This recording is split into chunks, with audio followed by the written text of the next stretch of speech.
Today I'm going to show you how to make an interesting sculpture, 3D sculpture, out of a few simple materials. This is made out of a cardboard box, in this case a Pepsi box, a pair of scissors, a marker or pen, a piece of scrap paper, and any round object. Today I'm going to use this Pepsi box. It's a 12-pack of Pepsi. You could use any type of box, a cereal box, any type of thin cardboard box. The first thing I'm going to do is take a circular object and I'm going to trace some circles on the Pepsi box. I'm going to be careful about where I'm thinking about placing the circles.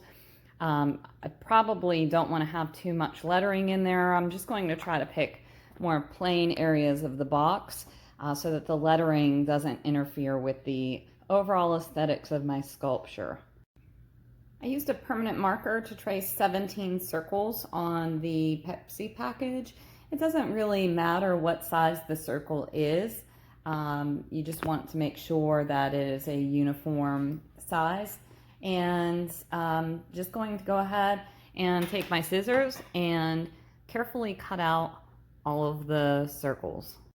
And through the magic of video, I just have one more to cut out.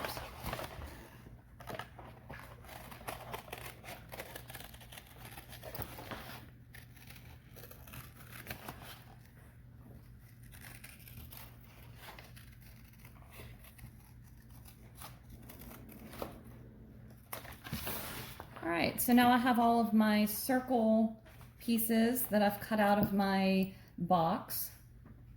The next thing I'm going to do is make a template for marking and cutting each of my cardboard circles. So I'm going to trace one more circle on a piece of this is just scrap paper. It could be a piece of sketchbook paper. This is computer paper. It could even be a piece of receipt paper.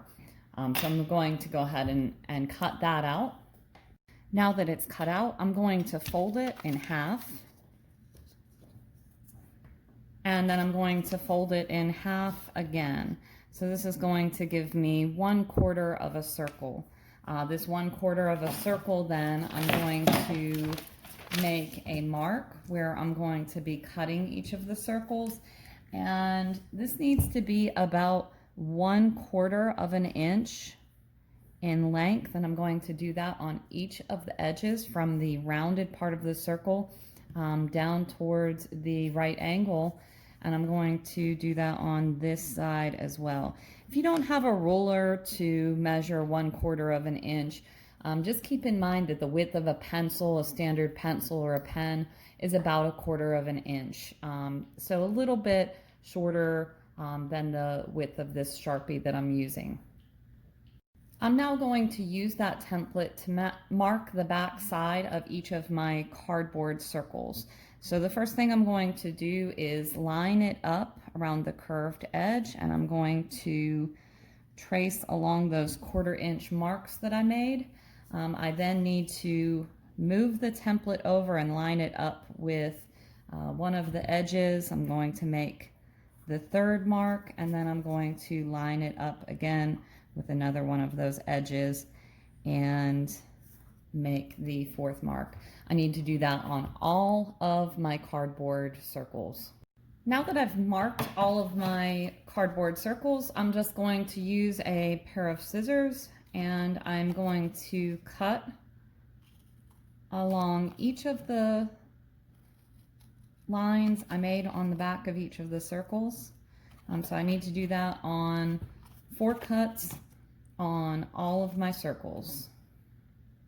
Now that I've cut all of my pieces, I'm going to show you how these circles are going to connect together. So we don't need any glue or tape or adhesive. We're just going to take 2 of the areas that have been cut and they will slide into each other. And so you can connect these circles anywhere where there are 2 cuts that match up. So the next thing you're going to do is play around with your composition or design. Start to connect the circles together.